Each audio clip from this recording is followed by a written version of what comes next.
morning, everyone. Our team is going to address on the case of Airtel. First of all, let me introduce our agenda. We are divided into four parts, and they are overview of the case and background information, and risk and the challenges of the company, and the strategy issue and cultural issue. So let me begin now. Bharti Airtel, with a market share of 21% in India and ranks the first in India. It has an ambitious mission of becoming multinational telecom giant. And the challenges of the Airtel, and I will form these two parts: external and internal challenges. Let's first see the external challenges. It's the first is the unstable government. It's mentioned about the African. We know that the unstable government, and then there's has no there's has the weak governance that determine that the cultural issues has happened a lot than the other countries, and regulational difficulties of operation is obvious in this environment. And the poor infrastructure will be the key obstacle for the incoming companies. And then comes to the competitions. It's both containing about the Indian competition and the competitions in Africa. First, let's see the Indian competition. Let's mention about Tom mentioned that although Africa ranked the first place in the market share, but we also can see that the second and third companies is very close, and they're very competitive. And this about India competition. And then comes to the Africa competition. Although this is not very fierce as the competitions in India, but we know that Asia is a very big market. So there has many opportunities that other companies will see the opportunity and go into the Asian market to build companies like the Airtel, that decisions like Airtel. So it's a great time to enter the market of the Africa, but like they said before, everyone sought opportunities. So we should react as soon as possible to build some infrastructure and attract more customers. There is advantage for the Airtel since they acquired the leading position in the Africa market, and we think they should adopt they could do two things. First is to brand itself. They could do some advertisement, they could do some commercials in magazines, they could brand itself as an innovation and a great quality company, and focusing on that it could increase the quality of life. And another thing they could do is use the promotion to use the influence of their friends, use the people. For example, they could adopt some policy that the fees will be lower if you use the same mobile internet with a friend or with your families, and we think they will attract more customers based on the original consumers. So how Airtel can avoid this conflict within the company? We think that the most important thing is to learn from each other and respect each other's culture. So what can Airtel's employees do, and what African employees can do? For example, Airtel's employees can wear some local clothes at work and be ready and kind to local employees. Okay, let me go first. What is the marketing plan? How do you launch the service in Africa? The marketing plan is to original company has owned customer base, and we think we just focus on their strengths and do some brandings, and we could attract more customers by using some strategies. Will favor the original customers and attract more customers.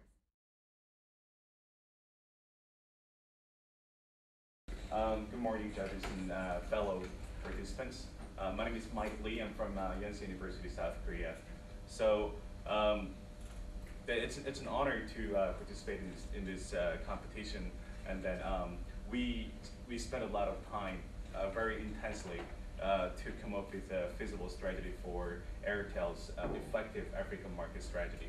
So here's an overview of our strategy. So if you take a closer look at the business model of telecommunication company, it's at the end of the day, the revenue can be broken down into average revenue per user multiplied by the number of subscribers.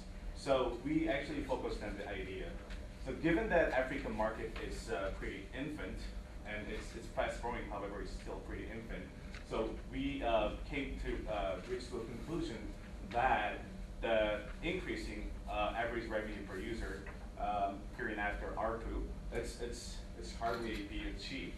So we so the point of our strategy is that the Airtel should definitely focus on increasing its number of subscribers. We think that in telecommunication business, infrastructure is one of the most important factor.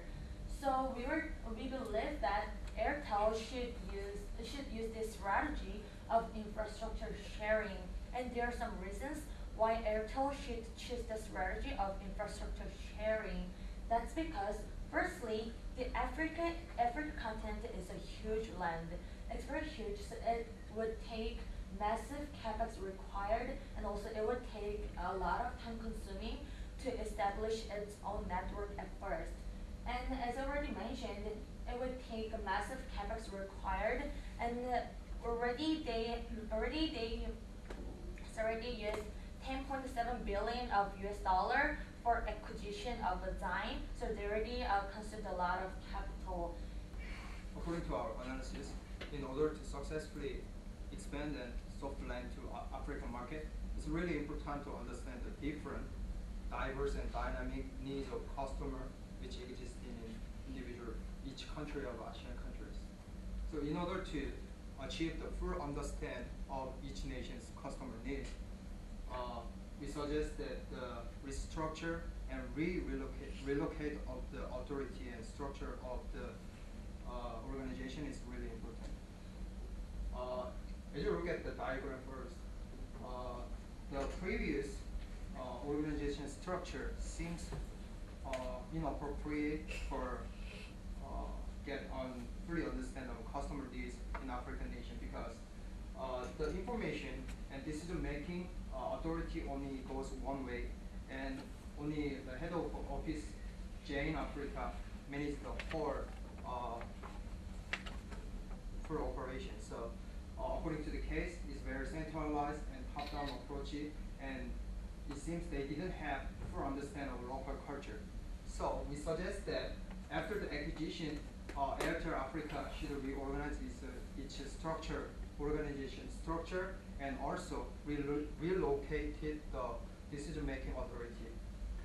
To increase the subscribers, we could think of the Love Tribe discount promotion. So suggesting the tribe that if more than 2 members of your family are registered as subscribe, then we can give you, for example, 10% discount, or we can give you 100 free calls. So we could think of this kind of marketing strategy to increase our subscribers and maintaining our customers. Thank you. Okay, regarding the market segmentations, how can your cross-selling and upselling be applied in this market segmentation strategy? Okay, so the area where I suggest cross and upselling country is the place where there are a lot of competitors.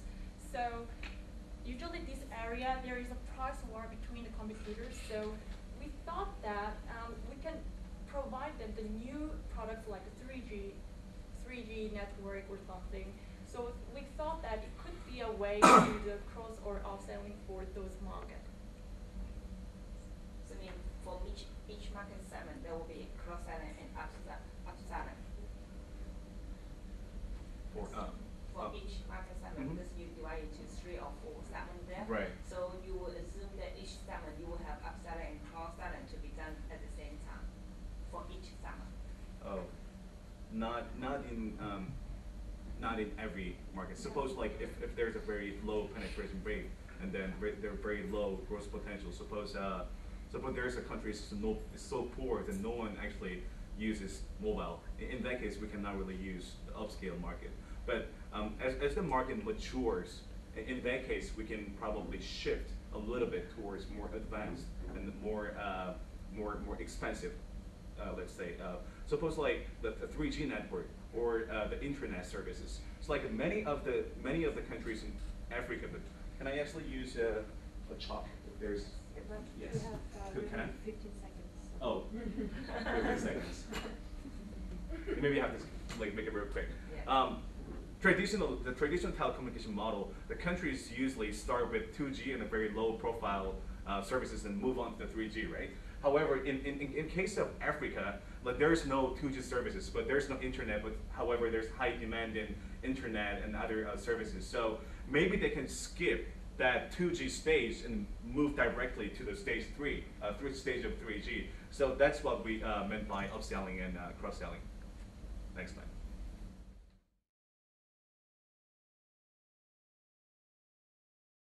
And before I further go into details, allow me to run you through our agenda for today.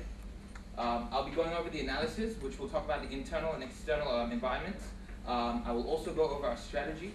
My colleague Kelvin will go over the various options and the decision-making criteria. We'll then have Tammy, who will run you through the implementation of our plan. And then we'll have Kenneth, who will take you through the financial projections, risk analysis, and he'll go over a brief summary of the whole case. Now, moving on to the political environment, we see that there's been a lot of instability. It's quite unstable, the political environment. However, there's great improvement. We see this because there's been a lot of political and social transformation in Africa itself. Good indicators of this is that the government spends 10% of its GDP on transport and telecommunications. And there's been about a 5% growth of GDP now in Africa, in various countries in Africa. Moreover, there's also deregulation in key markets, and this is very important when you're talking about innovation, when you're talking about new ideas. And that is why we see Airtel can capitalize on this, and they're able to come up with new ideas and really take over the whole African telecommunications industry. Moving forward, we have the first alternative would be to continue the top-down approach. By doing this, the company need not to inject so much capital, and also no risk will be suffered. Because the company, top-down to have a structural reforming is also bring the company risk, and bring the company risk, and improper and unimproved fair restructuring will let the company to suffer. That their department cannot have proper functioning. And about the government issue, now after we have strengthened ourselves internally, and then we have to tackle the external issue. Because governments in Africa, they are worried about foreign control and penetration in strategic industries, for example, like the telecommunication industry. So it is of utmost important that we communicate with the government, that we are trying to improve the telecommunication infrastructure in Africa, and that we will have, we bring our plan to build more of the signal transmission towers in Africa, so that the telecommunication will be much improved. And that we will emphasize very much that it is a technology transfer. We will transfer technology from our company, and the success that we have experienced in India, bring this success into Africa. So this is more of a technology transfer rather than take over, or we try to penetrate into the Africa market. And in the long run, to sustain the company and to ensure that we will be competitive in the market, we are going to introduce strengthen two important areas. That is the VoIP as well as the mobile commerce, M-commerce. These two products, we will devote a lot of resources onto these two areas. And we believe that these two areas will be able to generate much revenue for us, and that it will be very much welcomed by the African customers. And now we go on to the risk mitigation and contingency of this plan. The first risk we may encounter would be the synergy unrealized between Zain and also the Airtel. As we know that they have just completed the M&A process, and our way to curb that potential problem would be having a specialized project team into dealing with the cooperation and merging issues in the top management to make sure that the top management of two organizations, they're fully aligned in terms of objectives and also business projections and values. If that doesn't work, we will consider further team building between the two managements and to have further communication between the two managements, and to hope they will finally come together and have a straight objective. How do you tackle the customers? You will be fixing all those strategic things and organization things and infrastructure, I know. But what about the customers? Are you going to do it after first year? We will first tackle the internal problem first. We strengthen ourselves, and then we will tackle the external problem. That is, how do we reach out our customers? After we have detailed marketing research and the R&D for our M-commerce. This is our very significant product. And after the R&D and the marketing research, and then we will try to reach out to different customers, because we currently have 15 countries by Zain that is already established. So we have already significant network there, and that after the detailed research, and we will try to approach the customers there, be it with promotion, having stars for our as our spokesperson, and also we will have a vast promotion billboards. All those will communicate the information to our customers.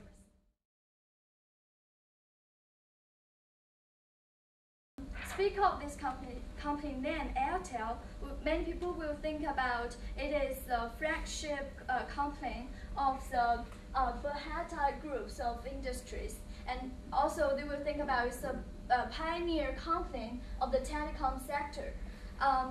Actually, it is the largest company, mobile services provider in India, with almost 22% of the market share.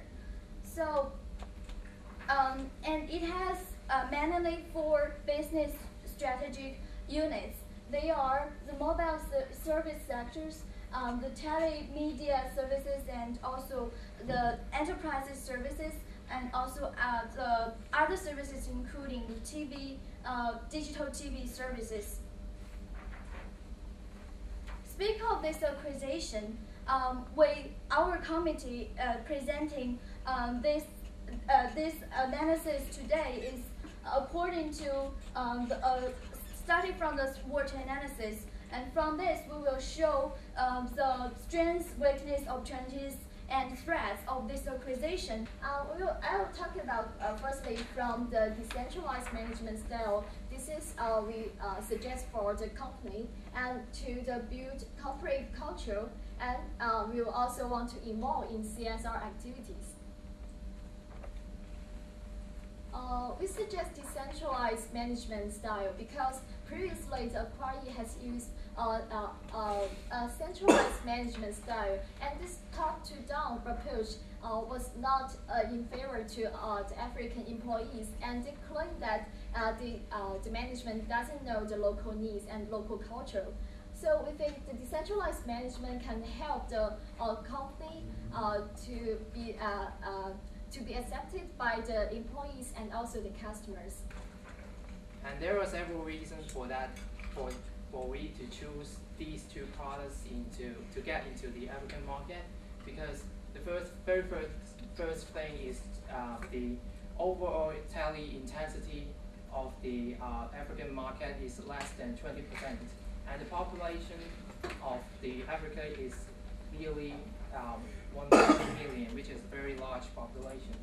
And there are over 70% of young people who are less than 25 years old, so that they can have better exposure for the technology, so that they will have more demand for the mobile products and telemedia products.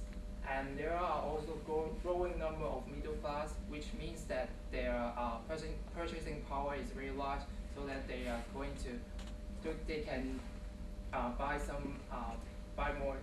more demand for the telecommunication. Another major focus, which is the telemedia market. And as we have defined that the telemedia market is defined as star in the BCG model, which means they are low volume but can generate high cash flows. And there are two reasons we conclude this. The first one is that, as we can see in the case that the infrastructure currently is inadequate. And now, according from the data, we have known that African countries' GDP now is generally is now growing. The example is that there are 27 out of 30 countries with GDP growth of around 5%. And this means there are definitely a potential for these countries to develop their infrastructure, and which will definitely help us to implementing the telemedia market. And the second one, as my team member has mentioned before, is that the demographic profile of the African countries has changed. The firstly is that there are about 70% of the population is now the young people, which is which is younger than 25, and there are around 400 million of the middle class, and the number is still increasing. And as we all know that if a product is trying to attract people, the first one is that they must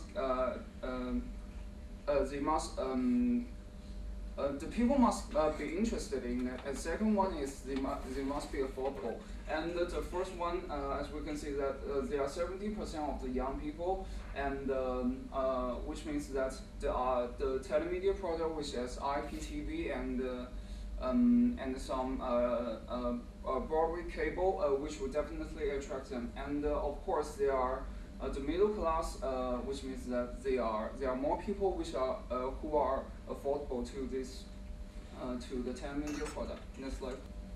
So as we have mentioned that the reason for integrating into the African market, there are several reasons for that, and because the African market is a very big and potential market as the population size and the feature of the people, like 70% of them are young people, which means they are very urged to have technology grow, and also the growing number of middle class. That means that purchasing power of the people in Africa is very high, and so that it is a very potential market, and we believe that with the continuing growth and the development of the infrastructure, the telecommunicating and mobile service industry in Africa is a very potential market for our company.